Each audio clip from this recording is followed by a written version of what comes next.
Oke, sekarang kita bakal ngebahas soal LKS. Dan sebelum kita ngerjain soalnya, kita pahami dulu topologi dari si soalnya ini.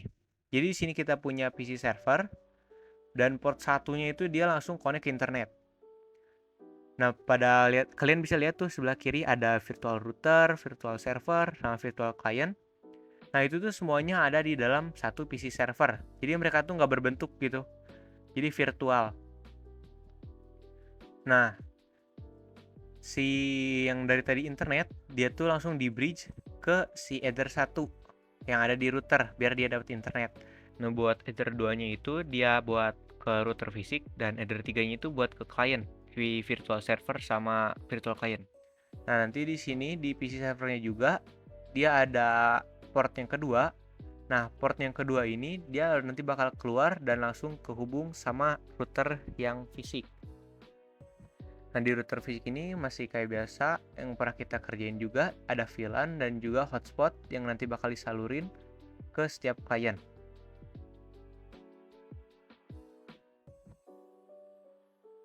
Nah, selanjutnya di sini kita bisa lihat di soalnya buat si virtual router itu hampir mirip kayak konfigurasi router basic.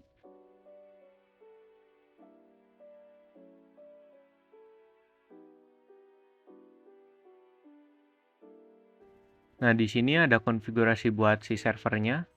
Dia di sini harus konfigurasi DNS pakai Win 9, web server pakai Apache, dan di DNS-nya itu kita harus bikin 5 subdomain, dan web servernya juga sama. Jadi tiap subdomain itu tampilannya beda-beda. Terus kita konfigurasi juga buat SSH servernya, nanti portnya kita ubah. Oke, lanjut ke konfigurasinya. Di sini kita mau nambahkan dulu si virtual routernya di VMware.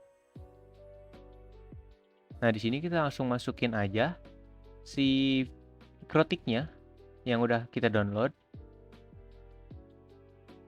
Oh iya, buat VMware-nya ini pakai VMware 17. Di sini kita pilih order. Buat versinya juga sama. Di sini kita namain router virtual atau bebas kalian. Kalau udah tinggal next.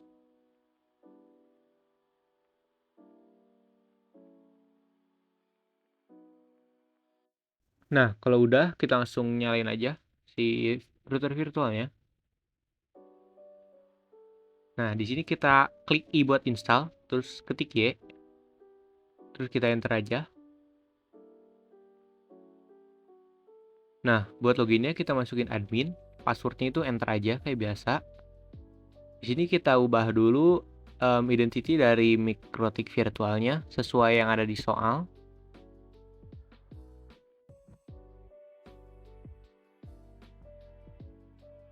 Dan kita lihat di sini buat interface-nya itu baru ada satu.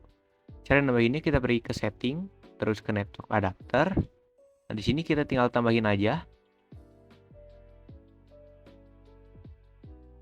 Nah, buat si adapternya itu semuanya host only ya.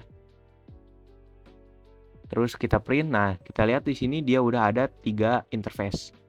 Nah, kalau udah kita langsung ubah si header satunya namanya buat internet. Dan header 2 itu buat ke router fisiknya. Kita namain aja router. Dan buat header 3 itu buat ke server sama si kliennya juga. Ini kita namain client server. Kalau udah ada, langsung kita masukin IP address-nya. Nah, di sini kita lihat di soal buat virtual router itu header satunya DHCP. Nah, karena kadang dia nggak dapat DHCP, di sini kita static aja. Dan buat header 2-nya itu 10.30.31. Kita arahin ke header 1.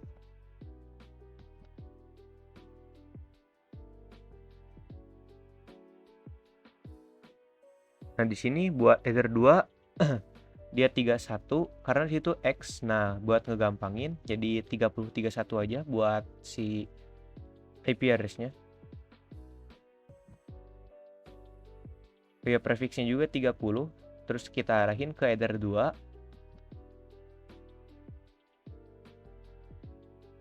Buat Ether 3 juga sama, dia jadi 10, 11, 12 karena di soal itu 10, 11x.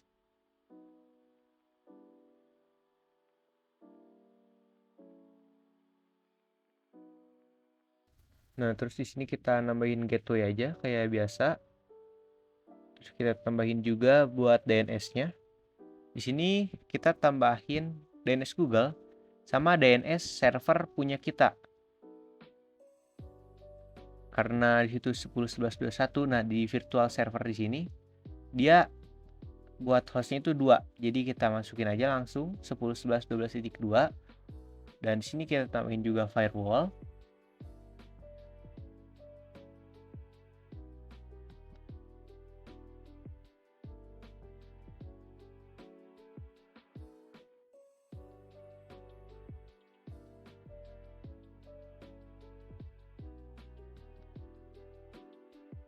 Nah, kalau dia udah TTL waktu ping DNS Google, berarti dia udah selesai dikonfigurasi.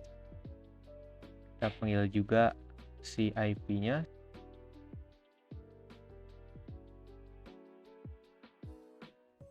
Nah, kalau udah di sini kita tambahin virtual server Debian-nya. Kita tinggal tambahin aja ISO-nya. Namain juga bebas, terus itu pilih yang paling atas, terus tinggal next. Nah, di sini kita sekalian buat install si Windows juga, Windows 10 buat si kliennya. Sini kita pilih yang Windows 10 Pro, tinggal next, next. Itu bisa diubah juga namanya, bebas tergantung kalian, tinggal next lagi. Nah, ini dikerjain bareng kayak gini karena si Windows 10 itu paling lama buat si installnya.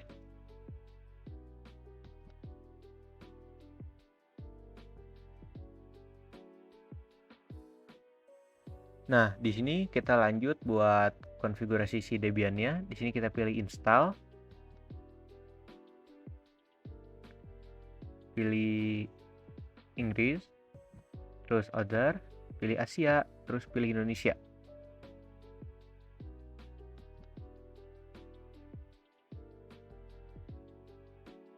Nah, bisa kita lihat situ kalau Windows 10 tuh lama banget.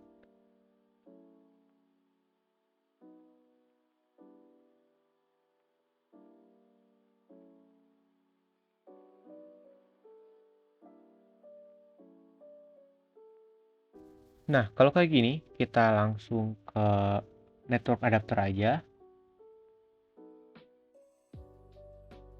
Nah, di sini kita ubah ke bridge. Continue, terus kita retry lagi, coba lagi.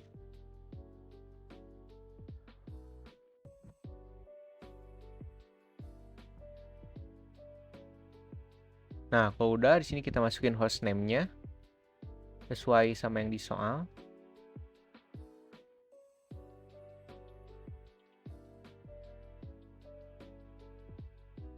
Continue, terus masukin domainnya sama sesuai soal juga.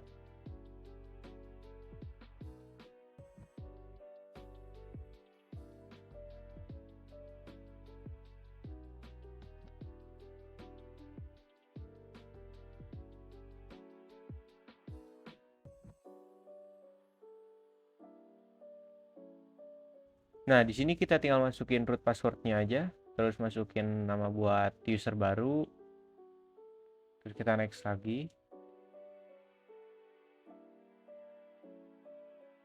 Nah, di sini kita pilih yang paling atas, tinggal next next aja. Nah, di situ kita pilih yes. Ini kita tunggu dulu. Nah, di sini kita langsung aja ke Windows 10 yang tadi. Di sini kita next. Nah, kita lanjut nunggu lagi yang Debian. Nah, di sini kita bintangin yang paling bawah aja, terus kita tab, terus enter.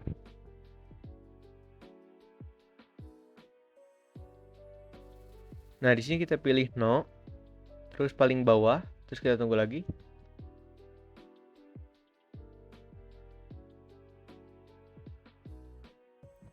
Nah, di sini kita udah selesai, langsung enter aja. Ini enter lagi. Buat username nanti waktu login kita masukin kayak biasa, terus masukin passwordnya juga. Terus buat nge-konfigurasi kita ketikin sumin. Nah, buat ngecek IP address kita ketikin aja IPA. Nah, disitu dapat kita lihat kalau IP-nya itu belum sesuai sama yang ada di soal 10.11.12.2. Buat ngubahnya kita langsung ketikin aja kayak yang ada di situ nano/etc/network/interface. Nah, di sini kita ubah DHCP-nya jadi static. Terus masukin si IP address-nya. Jangan lupa subnet max sama gateway-nya. Nah, di sini buat gateway-nya itu tipe harusnya 11 bukan 111. Terus kita save, caranya Ctrl X, Y, Enter. Nah, di sini kita ubah jadi host only lagi si IP address-nya. Terus kita restart dengan cara systemctl restart networking. Nah, kalau udah kita cek lagi, kita lihat situ IP-nya udah berubah. Nah, karena tipe di sini kita balik lagi, terus kita restart. Terus kita coba ping si IP gateway-nya. Oke, udah TTL. Terus kita coba ping 888. Oke, sudah TTL. Nah, di sini selanjutnya kita konfigurasi si DNS servernya pakai bin 9. Kita langsung aja konfigurasi ke si servernya. Situ juga kita bikin subdomain. Ini kita ketikin apt install bin 9 buat ngeinstall si bin 9-nya. Nah, kalau udah itu kita ketik Y. Nah, di sini kita disuruh masukin si CD-ROM-nya. Kita langsung ke removable device. Nah, di situ ada CD DVD SATA, kita connect. Nah, kalau udah langsung enter. Nah, buat ngecek si bin 9-nya itu udah aktif atau belum, kita bisa ketikin systemctl status bin 9. Nah, kalau udah aktif running gitu berarti tandanya si bin 9 ini udah terinstall. Nah, kalau udah kita langsung masuk aja ke direktori si bin 9-nya. Di sini kita bisa lihat ada file namanya nameconf local. Nah, di sini kita copy paste aja si filenya. Langsung kita ubah si namanya itu sama nameconf.local, tapi ada tambahan old-nya di belakang. Terus kita buka si nameconf lokalnya. Itu old yang tadi itu buat backup. Nah, di sini ketikin aja sesuai yang saya ketikin. Nah, buat yang LKS itu domain yang tadi disuruh di soalnya.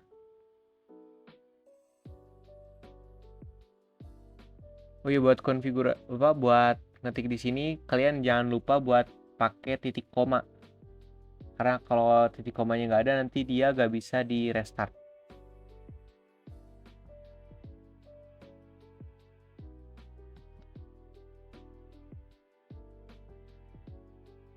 Nah, di sini buat nama filenya bebas tergantung kalian.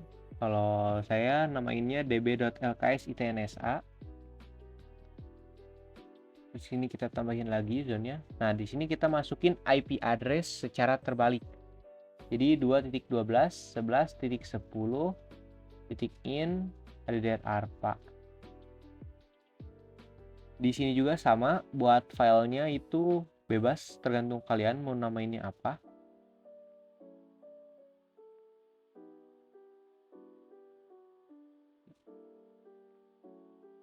Kalau di sini saya namainnya 2.12. Nah, di situ saya lupa pakai titik koma. Jadi ada beberapa nanti di depan yang agak salah, tapi nanti udah diedit.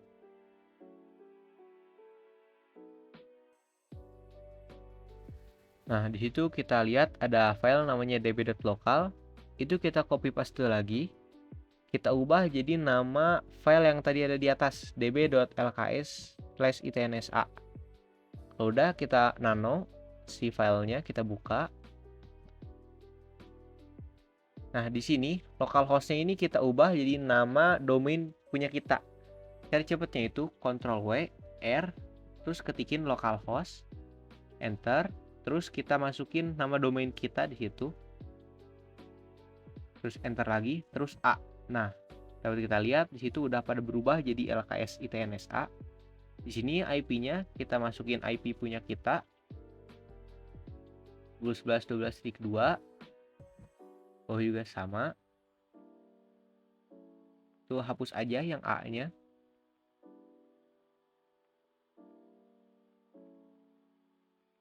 Terus itu ganti jadi www. Nah, karena kita disuruh bikin 5 subdomain, jadi yang www itu kita samain ke bawah. Terus kita ubah jadi web 01, web 02 sampai web 05 ke bawahnya. Kalau udah, kita save dengan cara Ctrl X Y enter. Nah, kalau udah, kita lanjut copy paste file db.255 ke db.2.12 yang tadi udah kita buat. Terus kita masuk ke db2.2.12-nya. Ini kita ubah lagi si localhost-nya pakai nama domain kita.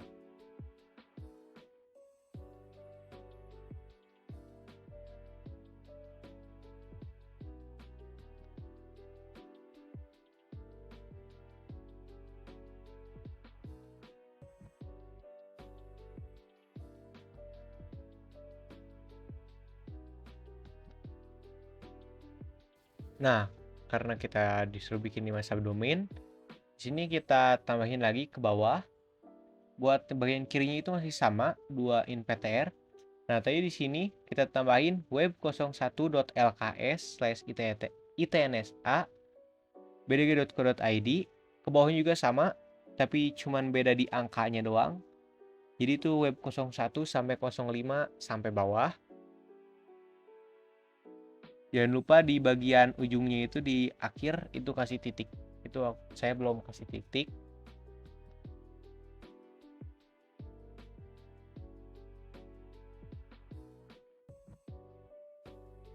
Nah, di sini kita ketikin lagi nano/etc/resolve_conf maksudnya. Nah, di sini kita hapus aja semuanya, sisain name server. Terus masukin IP address punya kita. Nah, kalau udah di sini buat restartnya kita ketikin aja systemctl restart bin 9. Nah, kalau udah kayak gini kita cek domain yang udah kita buat. Nah, sebentar saya di sini cek dulu si IP-nya. Oke. Udah, berarti kalau buat ngeceknya langsung aja ketikin nslookup terus masukin nama domain kita. Nah, kalau kayak gitu berarti berhasil. Kita coba buat subdomain buat web 01-nya. Oke, di situ dia belum ngebaca. Di sini itu karena tadi kita belum nambahin titik buat bagian akhirnya waktu di file yang 2.12 ini. Nah, di situ kita belum tambahin titik. Terus kita save.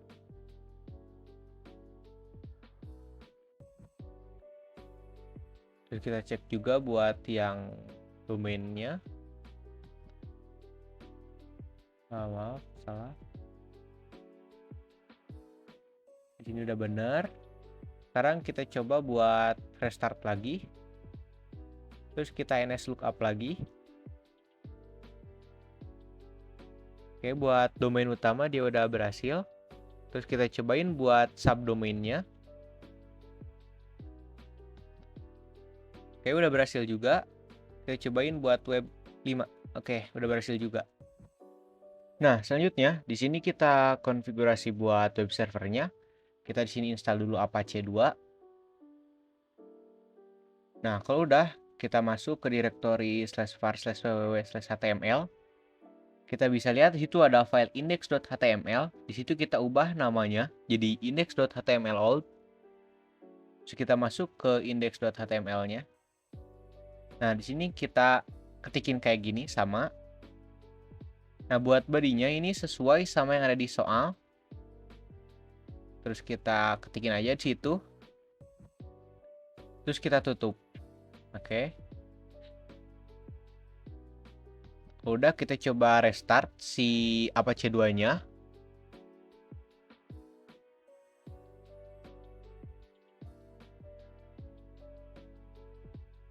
Kita cek dulu yang domainnya. Oke, kalau masih ada, langsung kita cek ke Windows 10 ini. Nah, kalau kita cari di situ si DNS-nya, dia langsung ngeluarin tampilan yang tadi udah kita buat. Oh, ini buat si kliennya itu udah ke install kayak biasa aja. Jadi kayak yang tadi itu udah selesai, jadi tinggal apa? Tinggal masuk aja kayak biasa. Nah, kalau udah, ini kita langsung masuk ke cd/etc/apache2/site/available. Sini kita ls. Nah, di situ ada dua file. Di sini kita copy paste file yang 00 itu, diubah jadi nama subdomain kita yang web01. Nah, karena kalau buat yang subdomain sendiri ini, dia tuh konfigurasinya buat tampilannya beda lagi. Nah, di sini kita ubah server name-nya, hapus bagian si pagarnya biar dia bisa berfungsi. Terus itu tinggal masukin aja web01.lks itnsa -pdg.co.id. Nah, buat si dokumen rootnya ini kita ke HTML. Nah, di situ saya typo. Jadi nanti kalian kalau mau ngetik HTML di situnya.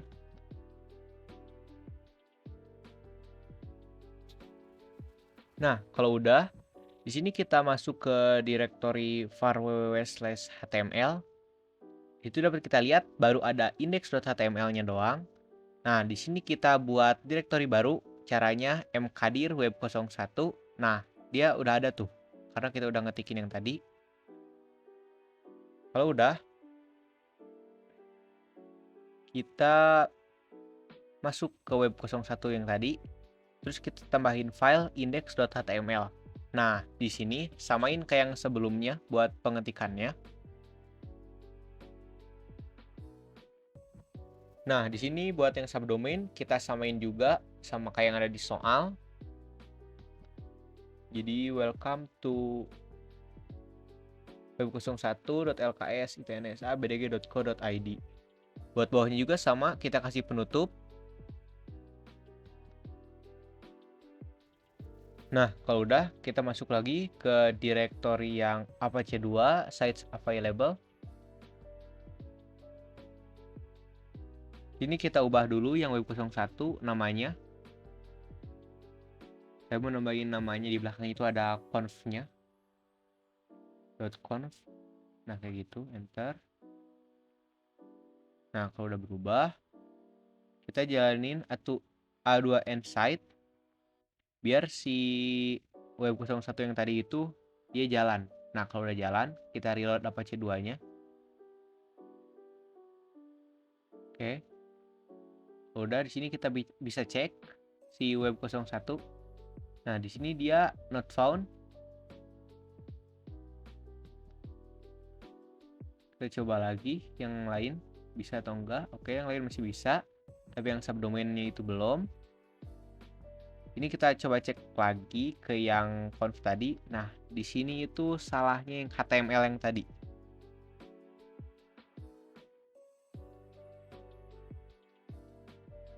Nah, kalau udah kita tinggal save aja, terus kita reload lagi, terus kita cek. Nah, di sini buat subdomain web01-nya dia udah berubah buat tampilannya menjadi web01.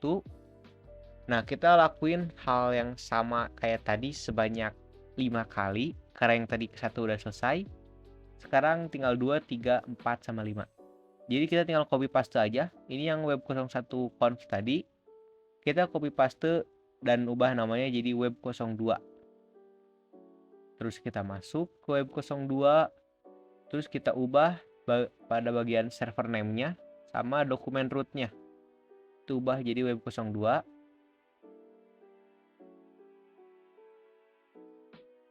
Terus kita masuk ke bagian HTML. Nah, di sini kita tambahin lagi directory buat web02.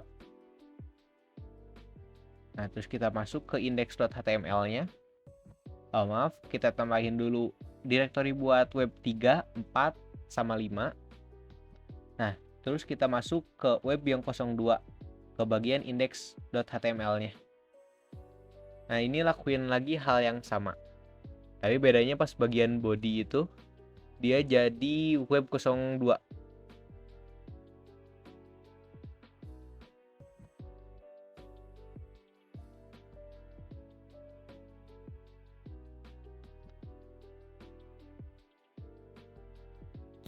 Nah, lakuin hal yang sama buat bagian web 03, 4, dan juga 5.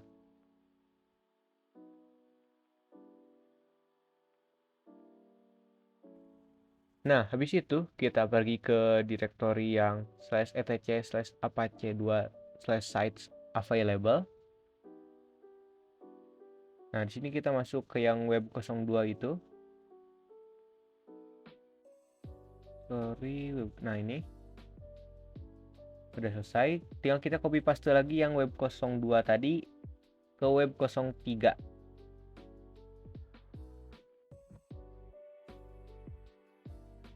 Nah, terus kita masuk ke yang web 03, ubah server name sama dokumen rootnya. Oke.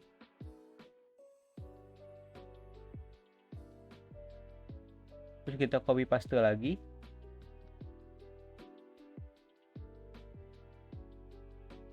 Oh, ini di sini kita ubah dulu namanya jadi ada const-nya buat web 03 sama 4.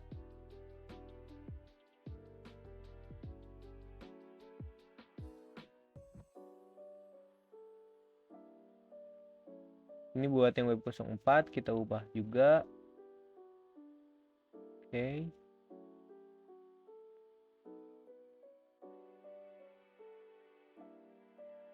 Di sini kita bikin buat kita copy paste dulu dari web 04 ke web 05.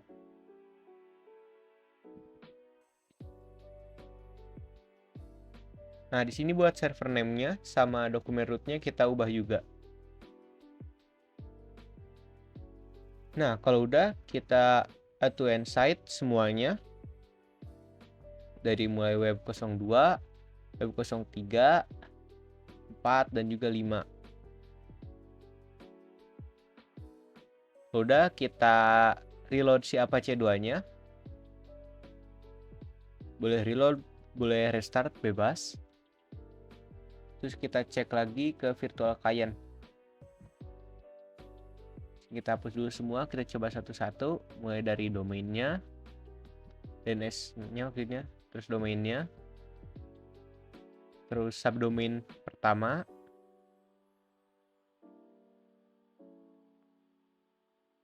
terus subdomain yang kedua. Oke, udah berhasil. Subdomain yang ketiga, subdomain yang keempat juga udah berhasil, dan yang terakhir subdomain yang kelima.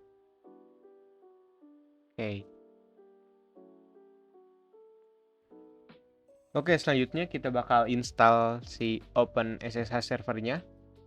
Kita ketikin aja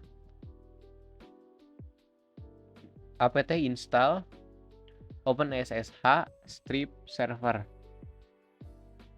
Nah, kalau udah kita kita tunggu. Terus di sini kita disuruh ubah si portnya.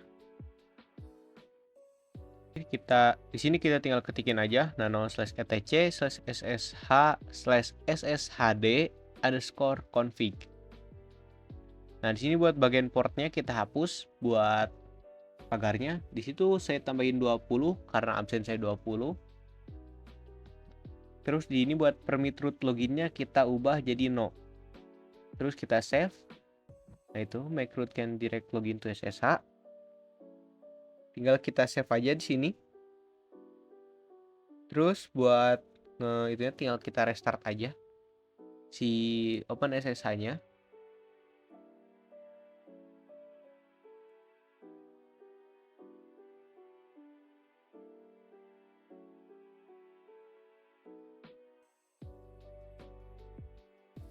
Nah, kalau udah kita cek dengan cara ceknya di putih, kita masukin server kita, terus masukin portnya yang udah tadi kita ubah. Kita accept aja. Di sini kita masukin passwordnya juga. Nah, berarti di sini kita udah bisa remote ya berarti. Nah, sekarang kita bakal cobain traceroute di MikroTik virtualnya ke DNS Google. Kita langsung aja ketikin tool /traceroute. Langsung di sini addressnya kita masukin DNS Google. Nah, berarti di sini si MikroTik virtualnya udah bisa test root.